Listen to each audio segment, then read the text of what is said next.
como decía Perón, cambiar la libertad política por la libertad social. Es decir, una política social que reemplace a la política propiamente dicha. Y esto lo lleva adelante Cristina, un proceso muy difícil porque ataca intereses profundamente arraigados desde ese proceso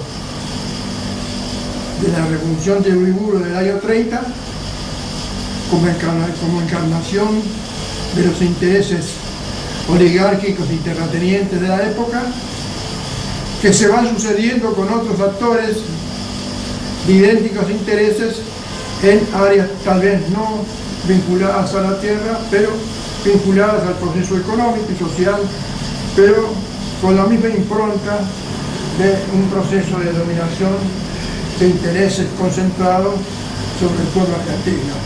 Ahora, esos intereses concentrados fundamentalmente vinculados a intereses del capital extranjero, ya sea el capital inglés en sus inicios o después al capital norteamericano y a su política exterior norteamericana también, ¿no? Una pregunta, Jacinto, usted que vivió el primer peronismo, ¿usted cree que estamos lejos, cerca de lo que fue el primer peronismo? Ya sé que no se puede comparar, pero digamos, ¿cómo estamos hoy? ¿A cómo fue lo mejor del peronismo en aquel momento, en los años 40, 50? ¿Estamos lejos? ¿Estamos cerca? ¿Podemos estar mejor que lo que fue el primer peronismo? ¿Estamos en camino a eso? ¿Cómo lo ves? Ya sé que son etapas diferentes del país, pero tratando de hacer esa hipótesis, comparando el primer peronismo, el mejor peronismo que tuvo Perón, y este momento actual. ¿Cómo lo ves? ¿Se puede comparar? Es difícil. Las comparaciones a veces resultan un poco contradictorias, pero si queremos establecer una comparación, debemos ver qué era en la época que Perón inaugura su proceso, qué era el país en aquel entonces, cuánto éramos los argentinos de aquel entonces, 11, 12 millones de habitantes. Claro. Hoy somos 40, 41 millones. El desarrollo económico que ha tenido la Argentina ha sido importantísimo, ¿no? Ya hoy estamos ubicados como una economía intermedia. En aquel entonces éramos una economía solamente exportadora de productos primarios, carne y cereales, ¿no? Fundamentalmente trigo y maíz. Perón tiene la virtud política de llevar adelante la gran transformación social y económica del país, desarrollando la revolución social más trascendente del continente americano conocido.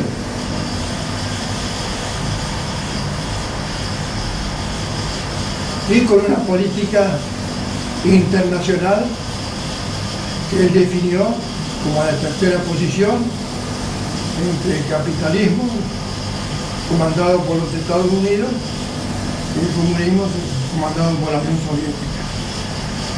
Él considera en el orden externo que hay una tercera posición alejada de los intereses de ambos extremos y de la estrategia de ambos extremos, y fija una estrategia propia, la tercera posición, que esa tercera posición se desarrolla también en el orden interno, entre el capital y el trabajo. Por eso en un momento él llega a decir: nosotros no somos ni capitalistas ni comunistas, somos justicialistas. Ahí está la tercera posición.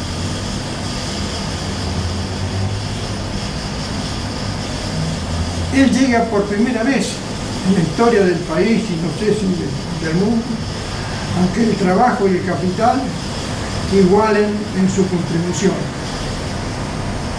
El 50% para un lado y 50% para el otro, que hoy lo acaba de reclamar Kirchner en su intervención en el Teatro Nacional, realizado, mejor dicho, ayer. De 50-50, el capital y trabajo.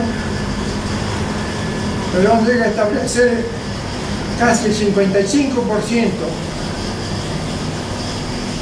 del ingreso nacional pertenece al trabajo y el 45-46% al capital. Es el principio fundamental de justicia social. No es toda la justicia social, pero es una parte fundamental de la justicia social, que no alcanza a tener la trascendencia que debía tener el proceso, porque el golpe militar lo impide. Por eso que establecer la comparación entre lo que fue aquel gobierno,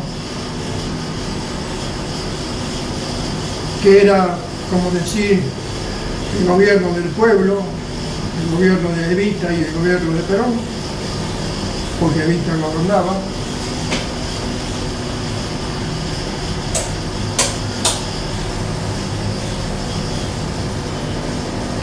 y este es nuestro gobierno de hoy.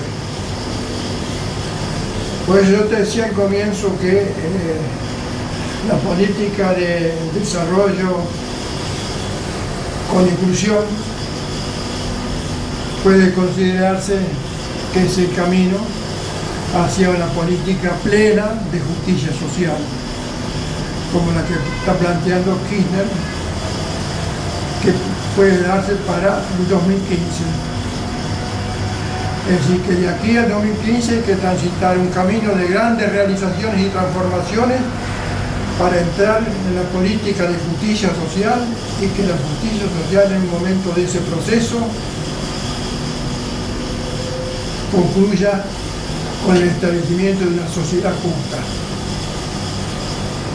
Una sociedad justa como lo establece la Constitución de 1949, que nos dice un país soberano y una sociedad justa. A pesar de que la presidenta en una de sus intervenciones ha dicho que la sociedad justa no existe, que no puede ser, yo pienso que sí, que siguiendo a Perón, la sociedad justa puede ser. Y ese proceso para llegar a la sociedad justa requiere fundamentalmente algunos instrumentos de economía política y economía social que hagan viable ese proceso. En primer lugar, como decía Perón, hay que poner el capital al servicio de la economía y no la economía al servicio del capital. Esto significa fundamentalmente, como mismo lo decía él, hay un discurso, el discurso de Perón, cuando propone la Constitución del 49, él dice claramente: una economía sin explotadores ni explotados. Un principio fundamental. No puede haber justicia social en un lugar, en una economía donde haya explotadores. Y donde cada trabajador reciba el ingreso que le corresponde en función de su actividad y de su capacidad. Esto significa que no es un igualitarismo anarquista o comunista, sino que es el igualitarismo de una sociedad y una política que establece condiciones de igualdad de posibilidades dentro de las diferentes capacidades de cada ciudadano, de cada persona, de cada trabajador, de cada industrial, de cada comerciante,